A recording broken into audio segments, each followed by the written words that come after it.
제가 이 설교 제목을 원래 이렇게 그 그리하지 아니하실지라도 불 가운데를 걸어가 이렇게 길게 하려다가 야 이거 아닌 것 같다 그래서 잘라갖고 오늘 설교 제목은 아마 양쪽으로 생각하셔도 될 것 같아요. 전자가 됐든 후자가 됐든 그리하지 아니하실지라도 아니면 불 가운데를 걸어가라 좋으신 쪽으로 생각하시면 될 것 같습니다. 제가 요즘에 믿음에 대해서 생각을 많이 해요. 고민을 정말 많이 하고 있습니다. 세상을 바라보건대 참 믿음이 가장 중요한 때, 가장 절실한 때를 살아가고 있는데 어찌 보면 믿음이 너무 희미해지고 흐릿한 시간들을 보내고 있는 거 아닌가. 어찌 보면 정말 코로나라는 시간을 통해서 우리의 믿음의 증대를 이뤄가야 되는 그와 같은 타이밍인 것 같은데 어찌 보면 우리의 연약하고 나약한 믿음의 그 치부가 자꾸 드러나는 시간들을 보내고 있는 것 같아서 믿음에 대해서 생각이 많습니다. 제가 한번 묻겠습니다.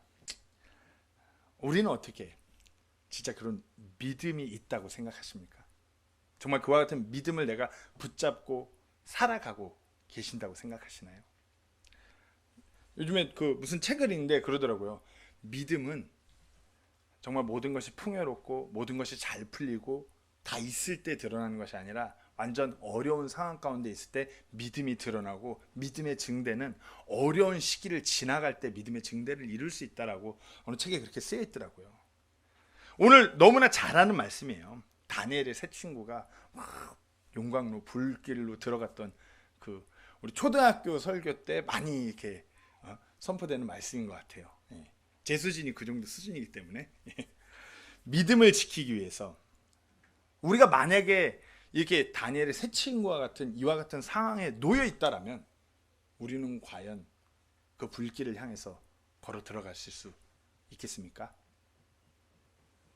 누군가 우리의 믿음을 흔들고자 우리의 믿음을 꺾고자 극한의 상황으로 우리를 몰고 간다면 어떻게 정말 내 믿음을 지키기 위해서 그렇게 일어서실 수 있겠습니까? 믿음을 지키고자 불 가운데를 걸어가기를 택하시겠습니까? 아니면은 믿음을 살짝 저버리시겠습니까? 믿음이 있다면 마태복음 17장 20절에서 예수님께서 이렇게 말씀하셨어요. 예수님께서 그들에게 이르시되 너희가 믿지 아니하기 때문이로다. 진실로 내가 너희에게 이르노니 너희에게 만일 겨자씨 한 알만한 믿음이 있을진데 너희가 이 산에게 말하여 여기서 저 너머로 옮겨가라 하면 그것이 옮겨갈 것이요 또 너희에게 불가능한 것이 아무것도 없으리라. 많은 사람들이 믿음을 외치고 믿음을 중요한다라고 생각은 하지만 믿음의 능력에는 미치지 못하는 것을 보게 됩니다. 정말 성경 말씀이 풍부한 때에 성경적인 지식이 넘쳐나는 때에 우리가 살아가고 있지만 믿음의 능력을 경험하지 못하는 세대에 살아가고 있는 것 같아요. 그러면서 사람들 말하죠. 믿고 싶다. 믿으려 한다. 그러나 솔직한 말은 믿지 않겠다예요. 믿음이라고 하는 믿음은 어찌 보면 어중간한 믿음 때문에 힘들어하는 많은 분들을 보게 돼요. 그리고 믿을 수 없는 많은 이유들이 있죠. 오늘 본문에서도 다니엘의 세 친구와 같이 믿지 못할 충분한 이유가 있어요. 어찌 보면 이와 같은 상황, 감당할 수 없는 그 어려운 상황, 그 두려움이 이유가 될 수도 있고요. 염려가 될 수도 있고요. 환경도 될 수 있고요. 당시 바벨론의 왕이었던 이 느부갓네살은 금으로 된 신상을 만들어서 모든 사람으로 하여금 경배하라고 그랬어요. 그리고 경배하지 않는 자들은 이 불타는 용광로에 다 넣겠다고. 여러분은 어떻게 하시겠습니까? 우리의 믿음을 지키기 위해서 그곳을 향하여 걸어 들어가시기를 택하시겠습니까? 아니면은 살짝 그 금 신상을 향하여서 경배하는 것을 택하시겠습니까? 아마 네라고 말은 할 수 있을 것 같아요. 지금 그렇잖아요. 금영상에 절 안 하면은 용광로에 던지겠다는 사람 전 세계에도 없어요. 네라고 말할 수 있겠죠. 하지만 막상 그와 같은 상황이 우리 삶에서 온다라면 아마 대다수의 분들은 그래도 내가 살아야지, 살아서 하나님의 일 해야지, 살짝 무릎 꿇으면 어때? 저기 뒤에서 보고 있으니까 나는 금 형상이 여기 있다면 금 신상을 해서 나는 절하는 게 아니야, 나 지금 스마트폰 보는 거야. 이런 식으로 합리화시키면서 이 상황을 모면하려는 그와 같은 믿음의 모습을 취하는 분들이 대다수일 거예요. 저도 그래요. 아무리 그래도 하나님도 아실 거야. 내 중심. 아무리 그래도 지금 당장 아무 일도 못 해보고 하나님의 영광을 더 높이지 못하고 용광로로 떨어지는 건 아니지. 요 정도는 타협. 어찌 보면 뭐 동전 하나 떨어지고 죽는 척하면서 넘어갈 수도 있는 거고요. 교묘하게 머리 굴려서 합리화시키면서 넘어갈 수 있겠어요? 왜 아니겠어요? 하늘이 무너져도 솟아날 구멍이 있다는데 그렇게 해서 살고자 하는 방법을 모색할 수 있죠. 고집스럽게 그 용광로 가운데로 걸을 필요가 없는데. 근데 오늘 본문 속에 다니엘의 세 친구는 조금만 굽히고 조금만 시선을 달리하면 충분히 살 수 있는 그 상황이에요. 근데 그와 같은 방법을 택하지 않았어요. 자신들의 믿음을 굳건히 지키고 그 용광로를 향해 걸어 들어갔어요.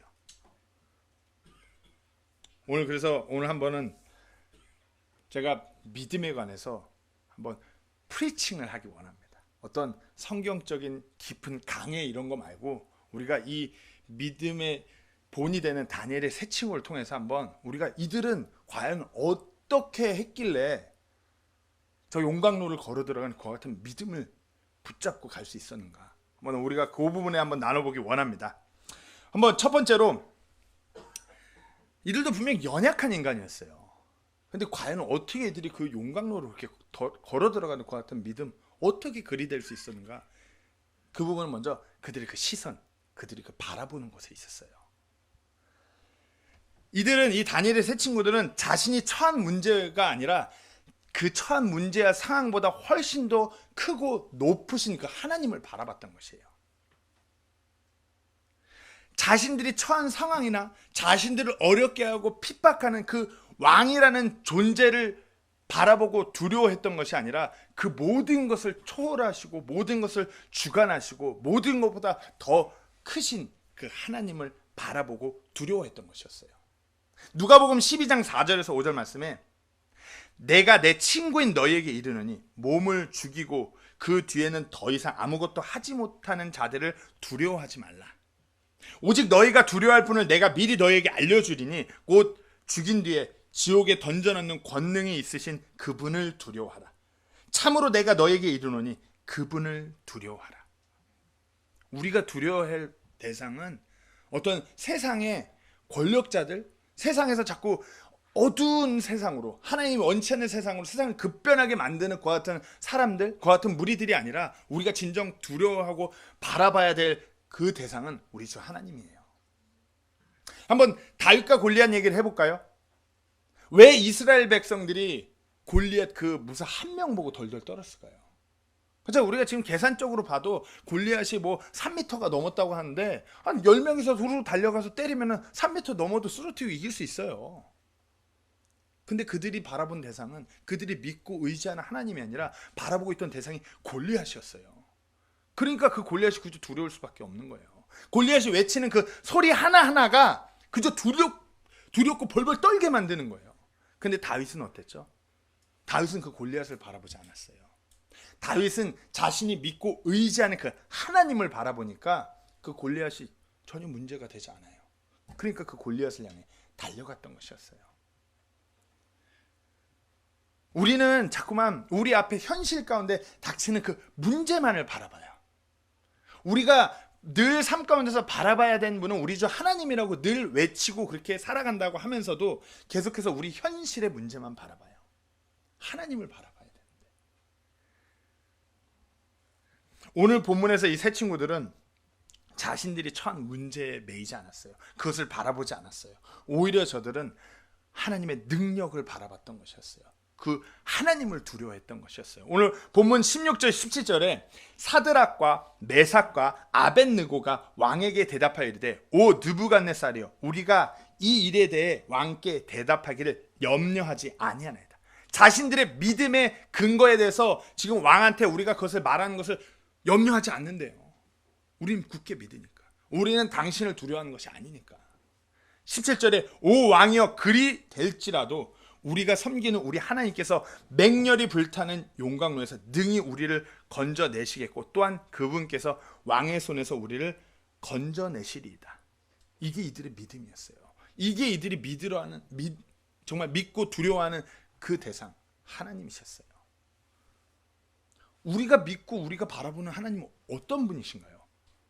우리를 구원하신 분이에요. 이 세상 만물을 창조하신 분이에요. 이 세상 모든 것들을 주관하고 계신 분이에요. 아멘이십니까? 우리가 바라보고 믿는 분이 그분이에요. 우리가 두려워할 대상도 그분이에요. 근데 우리 삶을 들여다보면 너무 현실 앞에서 부닥치는 그 작은 문제 하나하나를 볼 때마다 하나님을 잊어요. 볼 때마다 벌벌 떨어요. 참 그런 제 삶을 들여다봐도 그럴 때마다 하나님이 도대체 어디 가셨나 싶어요.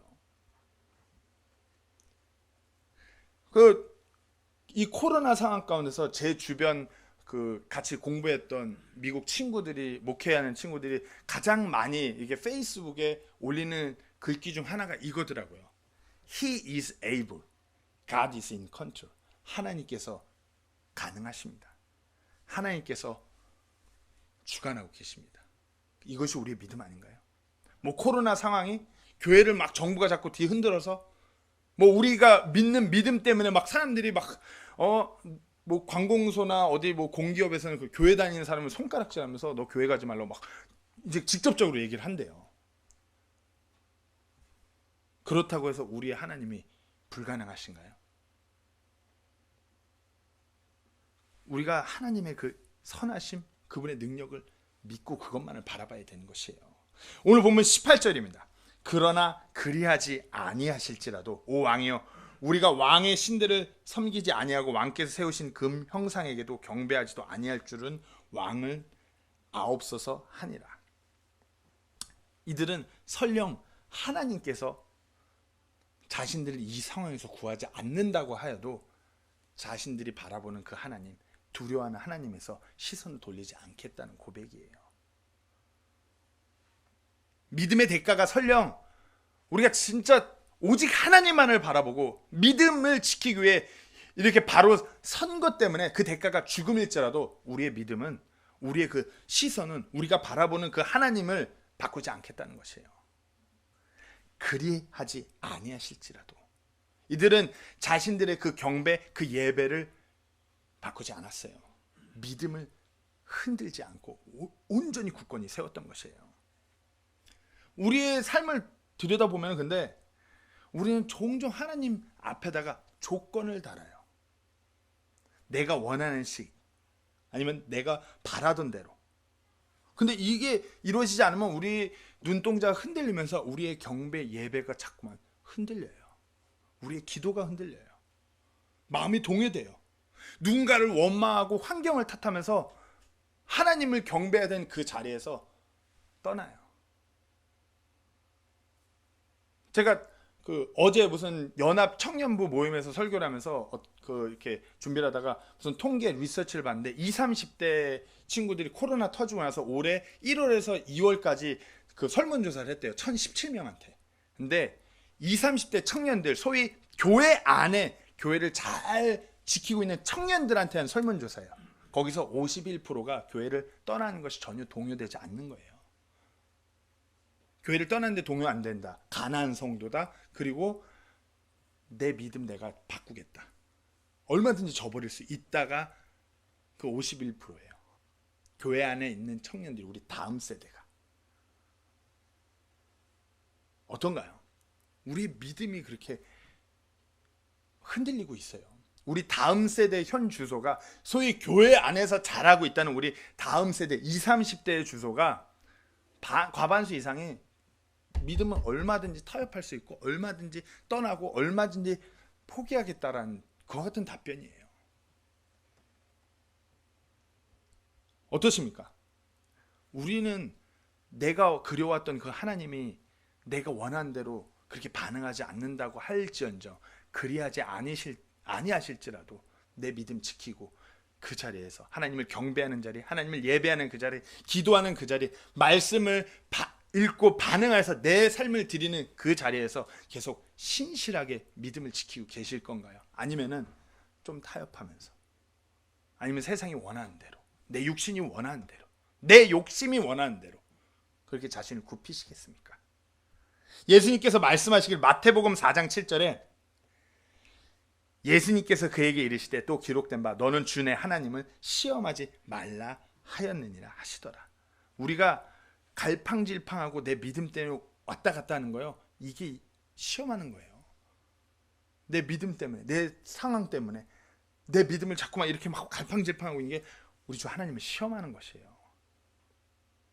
고린도전서 10장 9절에 또한 그들 중에 어떤 자들이 그리스도를 시험하다가 뱀들에게 멸망을 당하였으니 우리는 그들과 같이 시험하지 말자. 그렇잖아요.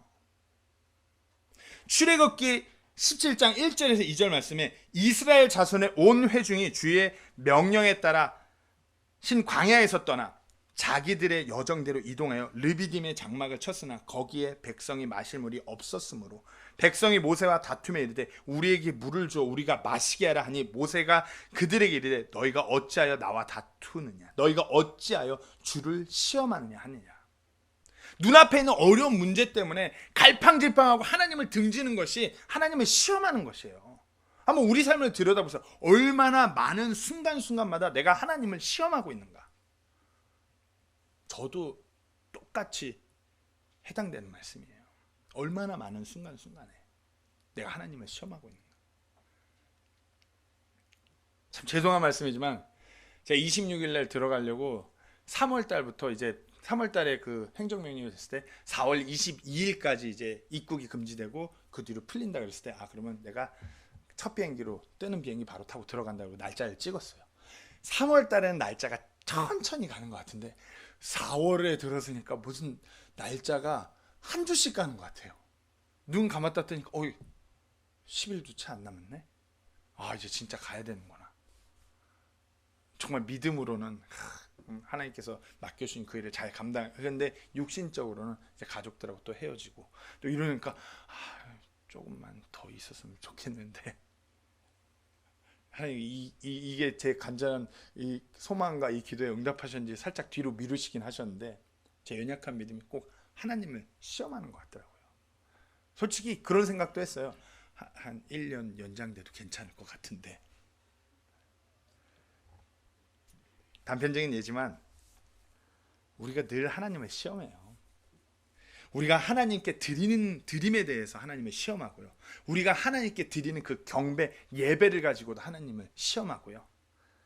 우리가 섬기는 그 교회, 내가 교회를 위해서 무언가를 섬기는 그 섬김 때문에 하나님을 시험하고요. 우리가 지키고 붙들고 있는 이 말씀 때문에 때로는 하나님을 시험해요. 그리고 우리가 순종하는 것, 그 순종 때문에 하나님을 시험하고요. 전도, 선교, 너무나 많은 부분에서 우리가 하나님을 시험해요. 근데 하나님께서는 그분의 뜻대로 그분의 계획 안에서 그분의 일들을 이뤄가시는 것이에요. 우리가 그분을 시험하지 않고 우리가 신실하게 그분께서 서 있으라 하신 그 자리에서 믿음을 굳게 지키며 서 있을 때 그분의 때 그분의 방법대로 그분께서 일하시는 줄 굳게 믿으시기 바랍니다. 요한복음 6장 40절 말씀입니다. 나를 보내신 분의 뜻은 이것이니 곧 아들을 보고 그를 믿는 모든 자가 영존하는 생명을 얻는 것이라. 마지막 날에 내가 그를 일으켜 세우리라 하시니라. 하나님의 때 하나님의 방법대로 하나님께서 일하시는 것이에요. 그런데 문제는 계속 이렇죠. 믿지 않고 계속 하나님을 시험해요. 민수기 14장 22절 23절 말씀에 내 영광과 또 이집트와 광야에서 내가 행한 내 기적들을 보고도 이제 이같이 10번이나 나를 시험하고 내 목소리에 귀를 기울이지 아니한 저 모든 사람들로 인하여 그들을 내가 그들의 조상들에게 맹세한 땅을 결코 보지 못할 것이요 또 나를 경노하게 한 사람들 중 아무도 그를 보지 못하게 하리라. 하나님을 시험하고 믿지 못하게 한 사람들의 결과가 무엇이었죠? 약속의 땅에 들어가지 못한 것이었어요. 유업을 받지 못한 것, 축복을 잃어버린 것. 하나님을 믿어서 죽게 됐다고 이 사람들 소리 질렀지만 결국 믿어서 죽은 것이 아니라 믿지 못해서 죽고 그 땅에 못 들어갔던 것이었어요. 그렇다고 해서 제가 무슨 뭐 구원받은 사람들이 믿음대로 살지 않아서 구원이 취소된다 이런 말씀 드리는 것이 아니에요. 믿음대로 살아서 우리가 막 해를 입고 쓰러지고 그건 어찌 보면 가시적인 우리의 그 세상적인 육신적인 시각으로 바라봤을 때 그것이고 영적인 하나님의 눈으로 바라봤을 때 우리가 이 땅에서 설령 이 육신의 죽음을 맞이할지언정 예수님 앞에 섰을 때 어마어마한 보상이 우리 앞에 쌓여 있다는 것이에요. 하나님 결단코 우리가 믿음으로 이 땅에서 승부하는 것에 대해서 우리가 막 하나님께서 약속한 그 축복을 감하는 분이 아니에요. 그것이 더 증대되게끔 하시는 분이시죠. 오늘 본문 15절에 다시 한번 이제라도 만일 너희가 경배하지 아니하면 너희를 그 즉시 맹렬히 불타는 용광로 한가운데 던져 넣으리니 너희를 내 손에서 건져낼 그 신이 누구이겠느냐 하매.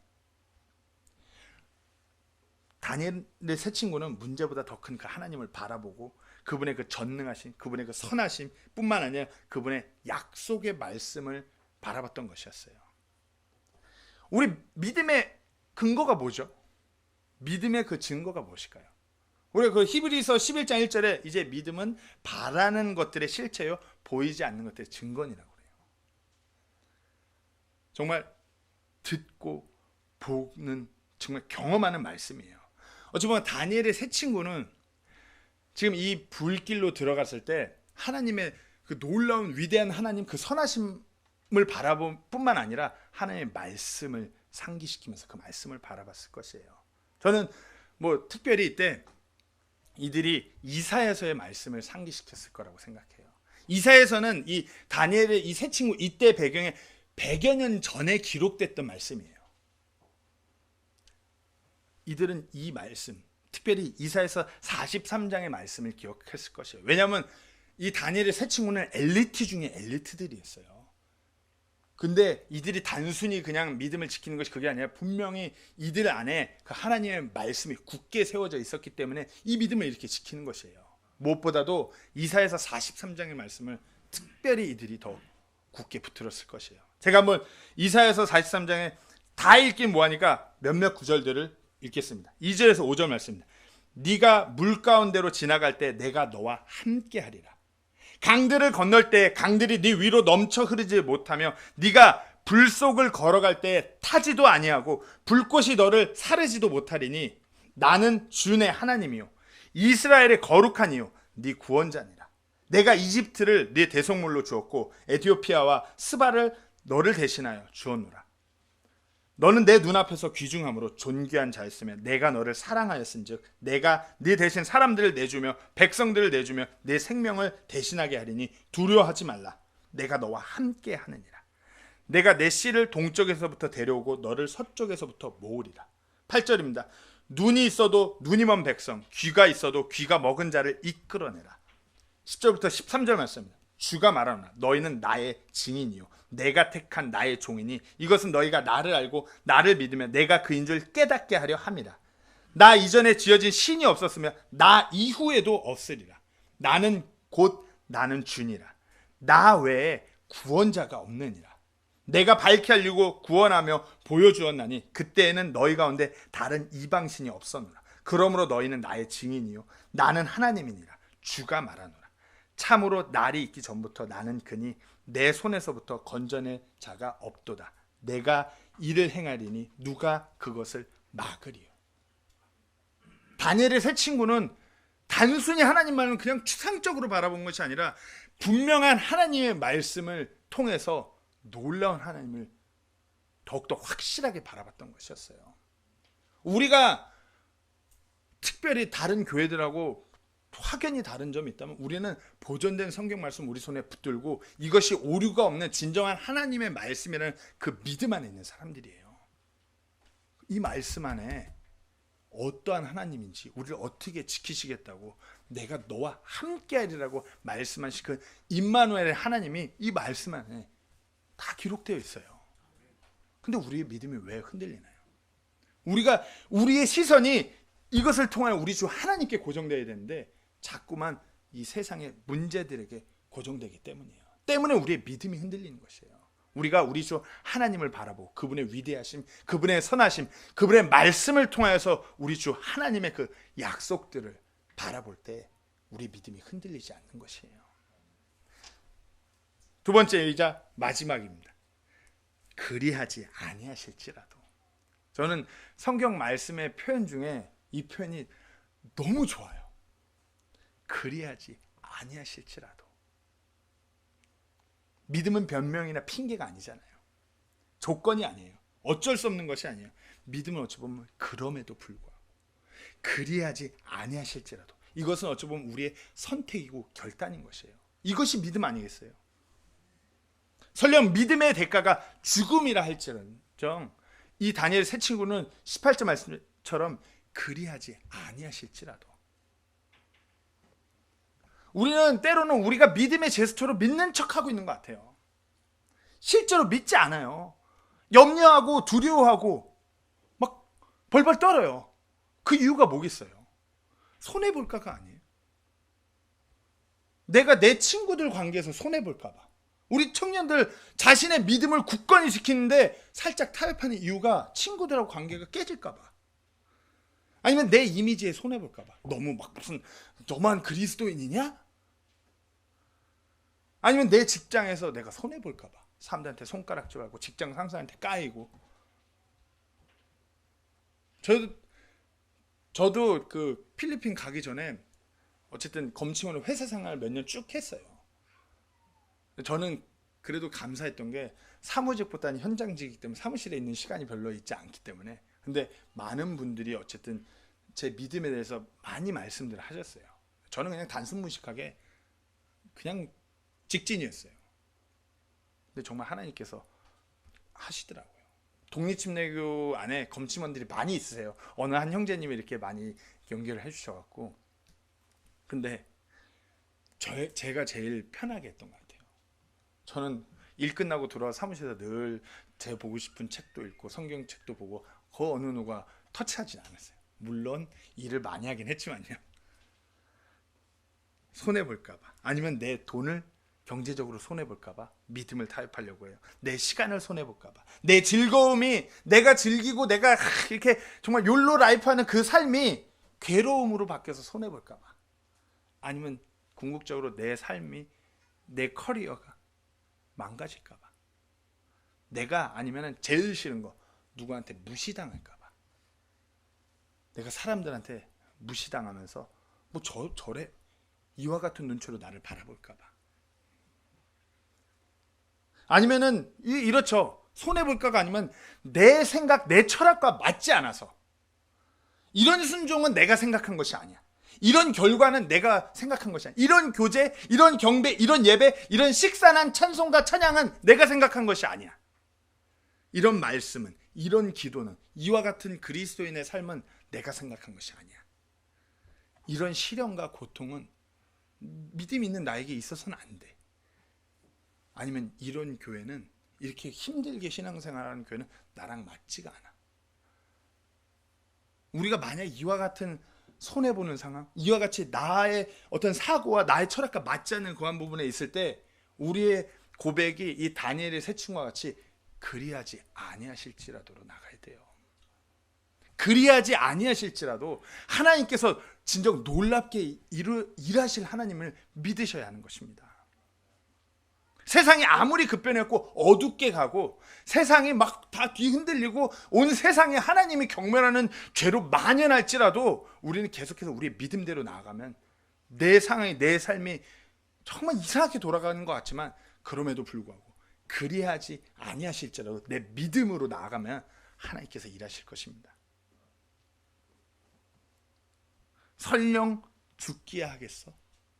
아마 한번 생각해보자. 다니엘 세 친구가 조금 육신적으로 생각하면 이사야서 43장 말씀을 기억하고 있으면 설마 죽기야 하겠어? 용광로에 들어갔는데 그 전에 꺼내시지 않을까?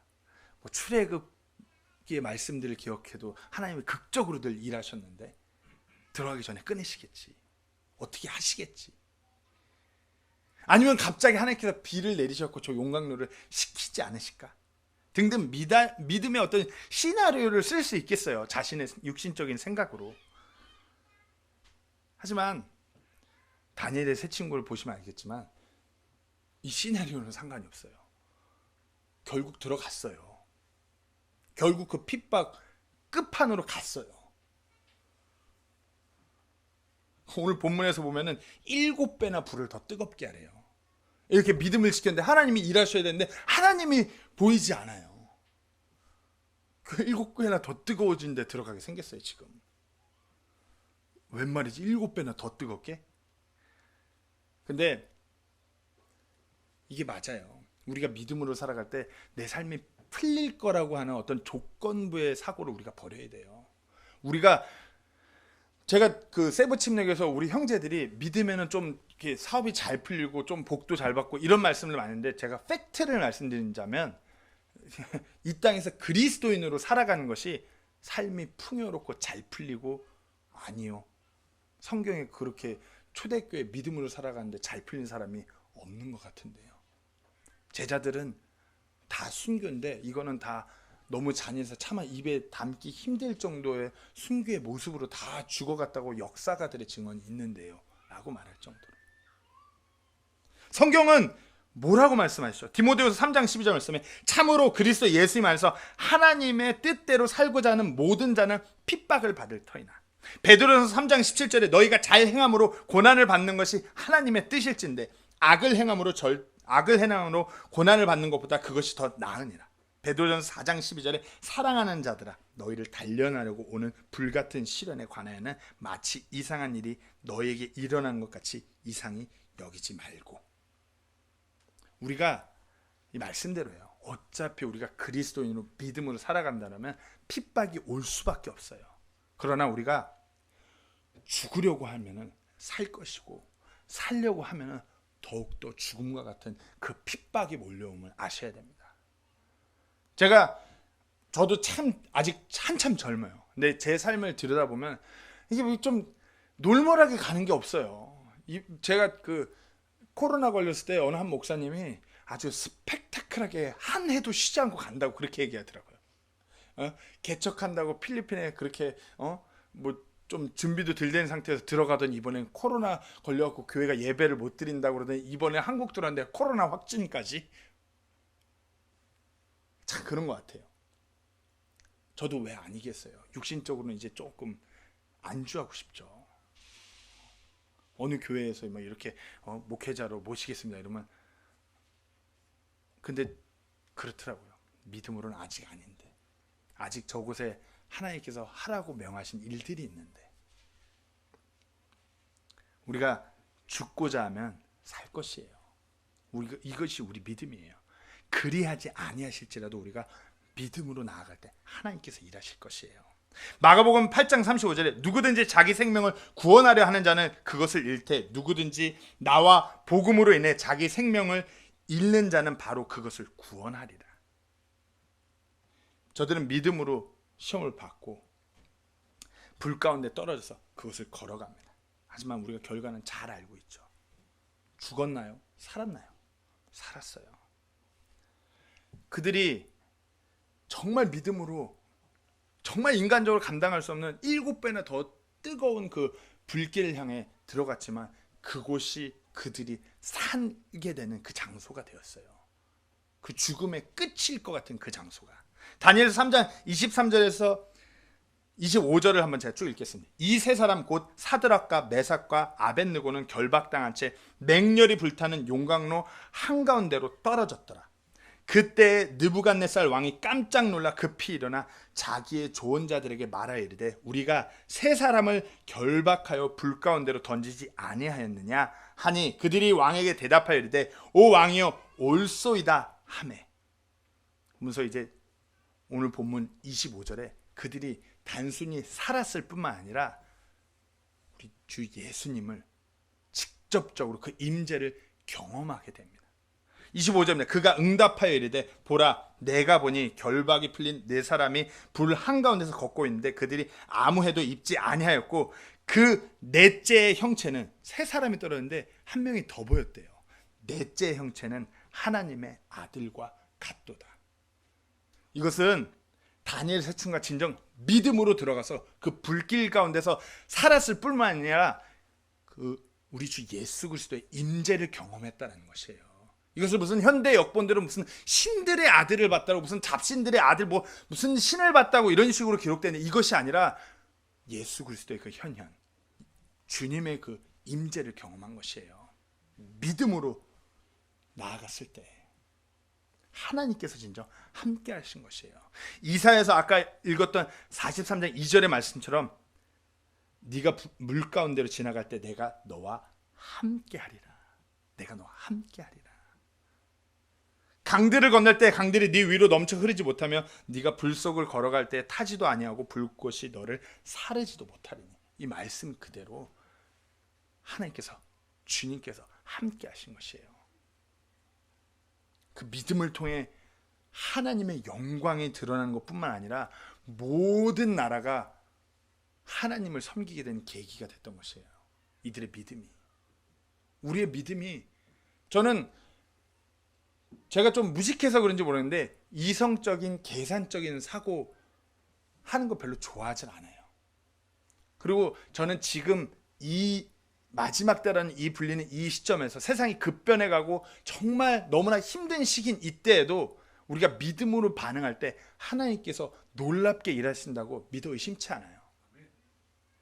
그거 믿는 거 없으면 제가 어떻게 필리핀 가요? 그거 믿는 거 없으면 제가 이 가족들 끌고 어떻게 이렇게 살아요? 믿는 구석이 그거밖에 없는데 아무리 세상이 급변해도 하나님 변하시지 않으세요. 하나님께서 계속해서 주관하실 것이에요. 마지막 때로 갈수록 하나님을 섬기고 복음을 전하고 예수 그리스도 증거하는 그 일이 어려울 수밖에 없어요. 근데 성경 말씀에 아무리 어렵다고 하지 말라고 쓰여있지 않아요. 타협하라고 쓰여있지 않아요. 우리의 믿음이 계속 동일하게 가는 것이에요. 다니엘서 요 끝부분을 읽고 말씀을 마치려고 합니다. 다니엘서 27절에서 29절 말씀인데 29절만 읽을게요. 그러므로 내가 칙령을 내리노니 무엇이든지 잘못 말하여 사드락과 메삭과 아벳느고의 하나님을 대적하는 모든 백성과 민족과 언어는 여러 조각으로 쪼개고 그들의 집을 거밋더미로 삼을지냐. 이런 식으로 능히 사람을 건져낸 다른 신은 없느니라 하고.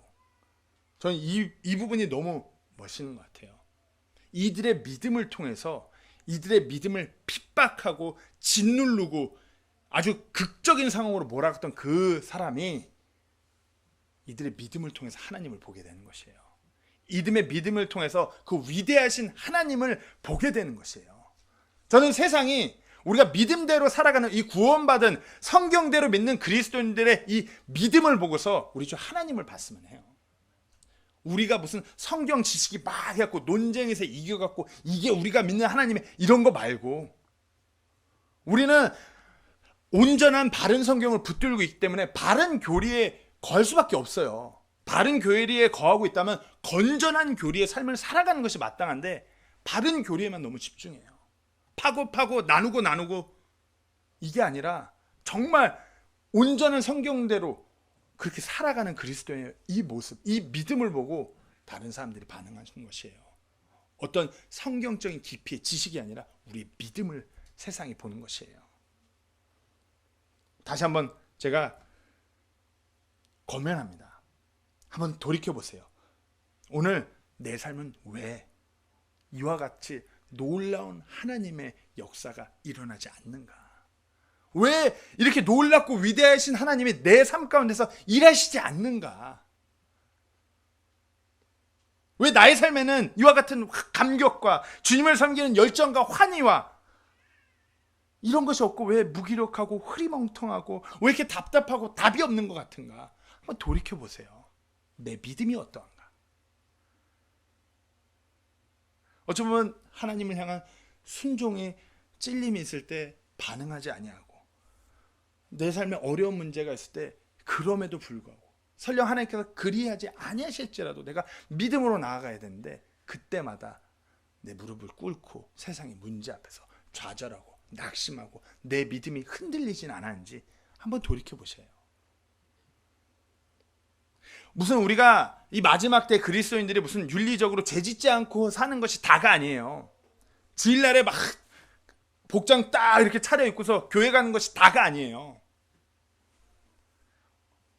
우리가 적당히 사는 그리스도인 이런 거 말고 믿음으로 살아가는 그리스도인이 되셔야 됩니다. 마지막 때일수록 진정 믿음으로 살아가는 그리스도인을 보고 많은 그리스도인을 포함한 구원받지 않은 혼들까지도 그것이 귀감이 되고 예수 그리스도를 믿음으로 만나게 된 놀라운 그 기회가 거기서 올 거라고 생각돼요. 두려워하거나 주저하지 마시고 오늘부터라도 결단하셔야 됩니다. 작은 것 하나에서부터 내 믿음, 이 다니엘의 세 친구처럼 그리하지 아니하실지라도, 그리하지 아니하실지라도 흔들리지 않겠습니다. 그리하지 아니하실지라도 변하지 않겠습니다. 그리하지 아니하실지라도 내가 붙든 우리 주 하나님 제가 놓지 않겠습니다. 내가 설령 내 삶 가운데서 많은 손해를 입고 내가 막 그렇게 흔들리고 내가 막 기분 나쁘게 막 자존심 상하고 막 굽히는 것 같고 많은 어려움과 문제가 내 삶에 올지라도, 근데 하나님이 일하시지 않는 것 같을지라도 그리하지 아니하실지라도 내가 우리 주 하나님을 경배하겠습니다. 그리하지 아니하실지라도 내가 우리 주 예수님을 증거하겠습니다. 내 삶에 고통이 가득 찬다고 해도 우리 주 하나님을 높여 찬양하겠습니다. 이런 믿음이, 이와 같은 고백이 우리 삶에서 넘치기를 간절히 소망합니다. 오늘 혹시 예수님을 아직까지 개인의 구주로 만나지 못한 분이 있다면, 내가 정말 믿음을 아직까지 시작하지 못한 분이 있다면 오늘 그 예수님을 만나는 그날이 오늘이 되기를 간절히 소망합니다. 정말 믿어볼 만한 분이에요. 내가 믿고 내 삶을 올인해도 전혀 그럴 뿐이 아니에요. 그만한 가치가 있는 유일한 분이 우리 주 하나님이세요. 꼭 한번 만나기로 권면합니다. 제가 한 가지 예화를 나누고 마치려고 합니다. 주기철 목사님의 일사가고 많이 들어보셨죠? 일사가고, 이 일사가고 주기철 목사님에 대해서 많이들 말씀들 하시는데, 인터넷에 찾아보면 일사가고의 주기철 그런데 일사가고의 설교문이 거의 없어요. 거의 없어요. 이 일사가고의 설교는 1935년 평양신학교 사경회에서 강사로 청빙되어서 설교하셨을 때 그 일사가고에 대해 설교하셨어요. 예수를 따라서 일사가고, 남을 위하여 일사가고, 부활 진리를 위하여 일사가고, 복음 전파를 위하여 일사가고, 요 정도까지는 나오는데 더 디테일한 그 설교문이 극히 드물어요. 제가 한번 어떻게 하다 진해에 계신 그 진해 등대성서 침례교회 강찬재 목사님을 뵈러 갔다가 강찬재 목사님께서 살짝 투어를 해주셨어요. 그러면서 그 주기철 목사님 기념관에 갔는데 거기 한가운 메인에 일사가고 설교문이 쫙 써 있더라고요. 그런데 이 부활 진리를 위하여 일사가고를 읽는데 가슴이 벅차더라고요. 우와 싶더라고요. 제가 한번 읽어드릴게요. 제가 왜 그런지 동감하실 것 같아요. 부활 진리를 위하여 일사가고 이 부분인데,